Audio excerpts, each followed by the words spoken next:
Has this ever happened to you?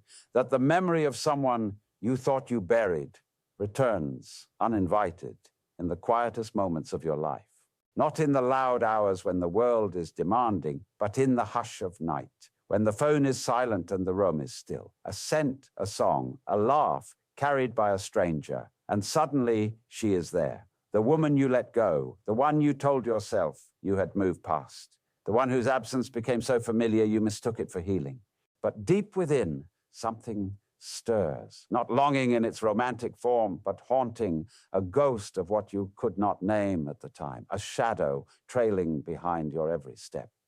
Jung would call it the anima's return, the feminine energy within a man rising from the unconscious, reminding him of what he has not yet faced. In myths, it is the figure who appears in dreams, half memory, half symbol. She comes not to torment, but to reveal.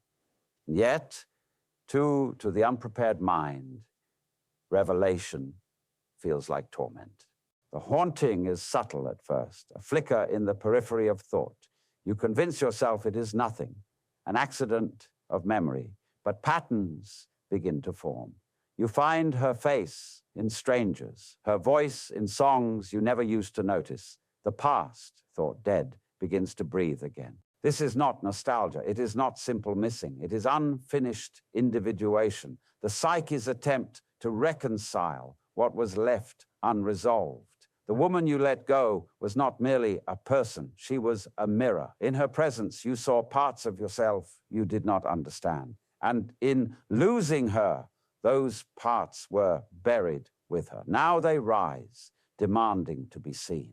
You may have moved on outwardly, built new routines, sought new company, chased new validations, but inwardly, the haunting lingers. For what haunts us is rarely the person themselves, but the unclaimed fragments of self they awaken. The man haunted by her is not haunted by love lost, but by the version of himself he abandoned when he let her go. The unspoken truths, the unrealized depths, the intimacy he feared, the tenderness he resisted. He wonders if she was the one, but deeper still, he wonders if he was ever truly ready to meet what she reflected. And so she appears in dreams, in memory, in the quiet ache of solitude. She stands at the edges of consciousness, not to condemn, but to call, not to drag him back into longing, but to draw him forward into truth. This is the first sign, the quiet return of a ghost you thought you had buried, a ghost that carries lessons you were not yet ready to learn. The haunting is not punishment. It is invitation, a whisper from the soul. There is something here you still need to face. And if you listen, truly listen, you may find that this haunting is not about her at all. It is about you. The man who avoids this haunting will chase distraction. He will fill the silence with noise, the absence with substitutes. But the man who dares to turn toward it, to let the memory speak, to confront what it reveals, will find not just closure, but rebirth. Because some hauntings are not meant to be exorcised. They are meant to be understood. The haunting deepens in the moments you least expect. Not in the grand gestures of memory, but in the small echoes, a passing glance of someone in a crowd, the faint trace of perfume in a hallway, the way a song lyric lands heavier than it used to. These moments are not coincidence. They are your psyche's way of breaking through the walls you built. Jung spoke of this as the shadow's persistence, the parts of yourself you exile, only to have them resurface in symbols, dreams, and memories that refuse to stay buried. The woman you let go is not merely her. She has become an archetype, a symbol stitched into the fabric of your unconscious. She represents something you longed for but could not hold, something you desired but feared to fully receive. In her absence, she has grown larger than life, because absence allows the mind to project perfection onto memory. This is the second sign of haunting. You rewrite the past in your silence. The mind, left alone with longing, begins to soften the sharp edges of what happened. You forget the conflict, the misunderstandings, the very human flaws. You remember her laughter, but not the arguments, her warmth, but not the distance. In this selective memory, she becomes less a person and more an idea. And ideas are far harder to let go of than flesh and bone.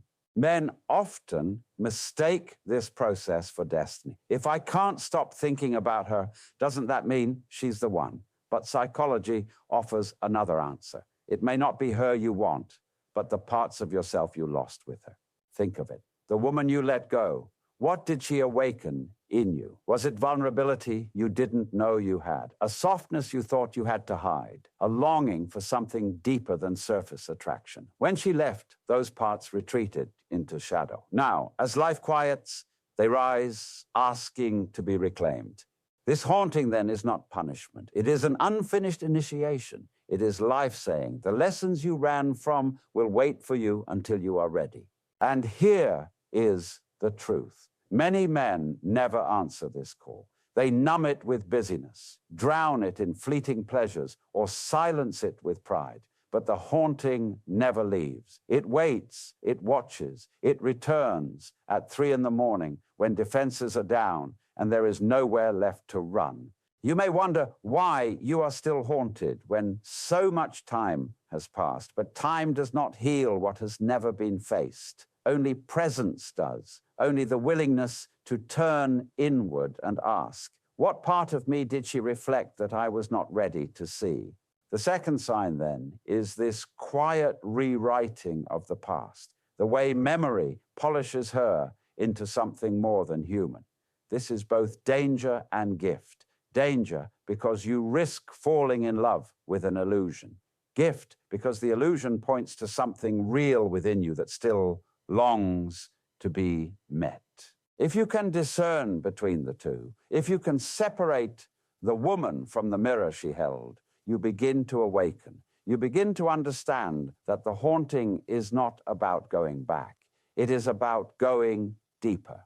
And the deeper you go, the more the haunting transforms. No longer a ghost of longing, it becomes a guide, pulling you toward the man you were always meant to become.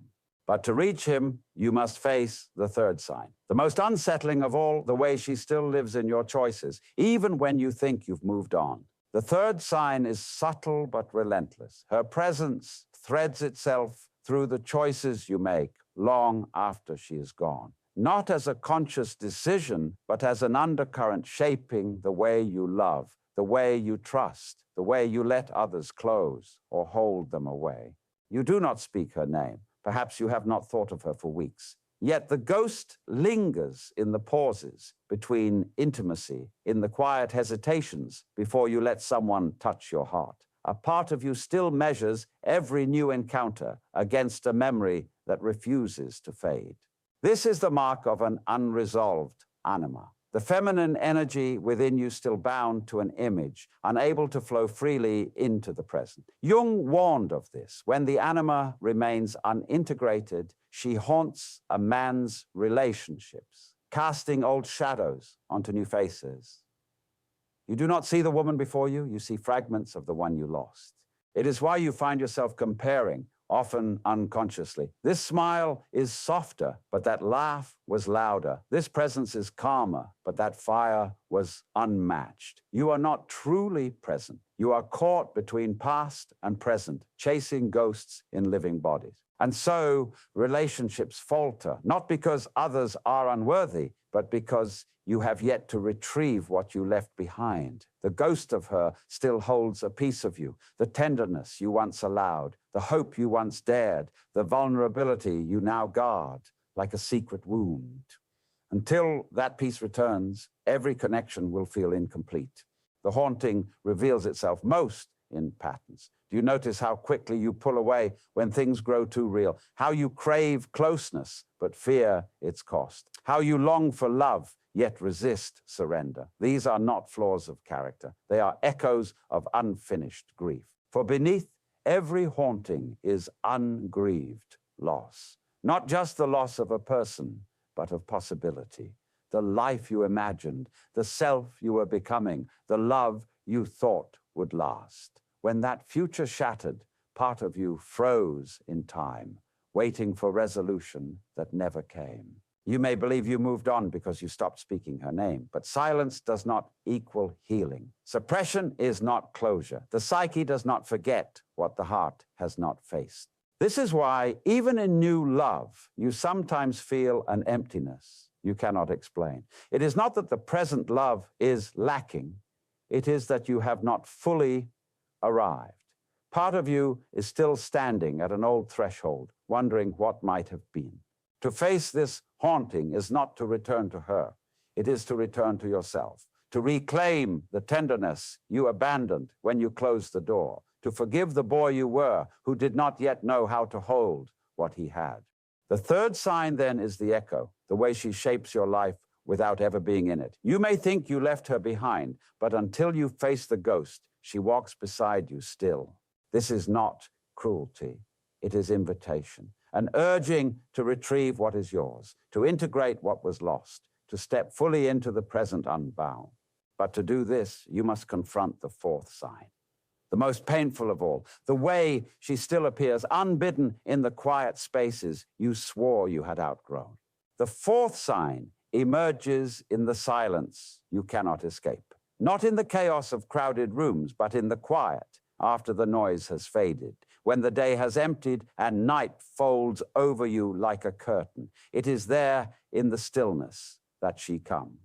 Not as a thought you choose, but as a feeling that chooses you. A heaviness in the chest, a sudden ache beneath the ribs, a whisper in the soul, remember me. You thought time would silence this. You believed distance would heal it. But the psyche does not follow clocks. The heart does not obey calendars. What is unresolved will always find a way back, wearing 1,000 disguises, until you finally look it in the eyes. And so she appears in dreams that blur reality, in flashes of memory you did not summon, in the uncanny moments when the wind feels like her breath or a stranger's laughter carries her echo. These are not accidents, they are invitations. The unconscious does not haunt without purpose. Carl Jung wrote that what we do not make conscious appears in our lives as fate. The haunting is not her return. It is your shadow's cry for integration. She carries the pieces you buried, the tenderness you disowned, the vulnerability you feared, the love you believed you were unworthy of. This is why the haunting hurts so deeply. It is not just her absence you feel, it is the absence of yourself, the man you were in her presence and the man you never allowed yourself to fully become. In those quiet moments, you may find yourself bargaining with memory, imagining conversations that never happened, rewriting endings that came too soon. The mind longs for closure it never received, not realizing that closure is not found in the other. It is found in facing your own heart. The haunting becomes most powerful when you resist it. The more you deny her memory, the more forcefully it breaks through. Silence does not bury the ghost, it feeds it, for ghosts feed on what is unspoken. You might think forgetting is healing, but forgetting is merely delay. Healing begins only when you turn toward the memory and ask what it has come to teach. What part of you did she awaken? What wound did she expose? What longing does her absence still reveal? The fourth sign is this return in stillness, the way her ghost speaks loudest when the world is quiet. It is both wound and doorway, painful yet sacred, for only in stillness can you finally hear what the soul has been whispering all along. You are not haunted by her. You are haunted by the parts of yourself you lost when she left. To face this truth is to step into the deepest part of the journey, the reckoning, the confrontation, not just with memory, but with meaning. And this leads to the final sign, the one that transforms the haunting into something holy, the recognition that the ghost was never asking to return. It was asking to set you free. The fifth and final sign is the shift, subtle yet seismic, when you realize the haunting was never about her return, but about your own awakening. For so long, you mistook her ghost for unfinished love. You believed the ache was longing for her presence, when in truth it was longing for the parts of yourself you abandoned in her absence. The tenderness you silenced, the vulnerability you buried, the depth you feared. This is where the haunting transforms. Jung called this individuation, the process of integrating what was once rejected. The anima, once haunting from the shadows, now emerges as guide. She no longer appears to torment, but to remind. This is who you were meant to become all along. You see it now. She was not the destination, but the doorway. Through her, you glimpsed a love deeper than possession, a love rooted in presence, in wholeness, in truth. And though you lost her, the path she revealed remains. The haunting is not chains, it is compass. This is why the memory persists even after years have passed. The soul does not care about timelines. It cares about becoming whole. And wholeness demands that nothing remain buried, not the longing, not the pain, not the lessons carried within them. Here, the haunting softens. It ceases to grip you as ache and begins to guide you as wisdom. You no longer run from it. You no longer numb it. You sit with it. And in sitting, you find that what once felt like loss now feels like liberation. For you are no longer chasing her. You are reclaiming you, the man who can love without fear, the man who can stay without grasping, the man who does not confuse obsession with devotion, intensity with intimacy. This is the quiet freedom the haunting brings, the knowing that love was never about holding another, but about holding yourself steady enough to meet love when it arrives again.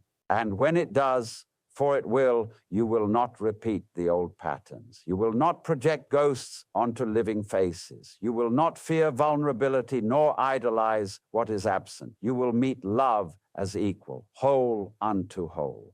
The ghost will fade, not because you forgot her, but because you understood her. And in understanding, you release her.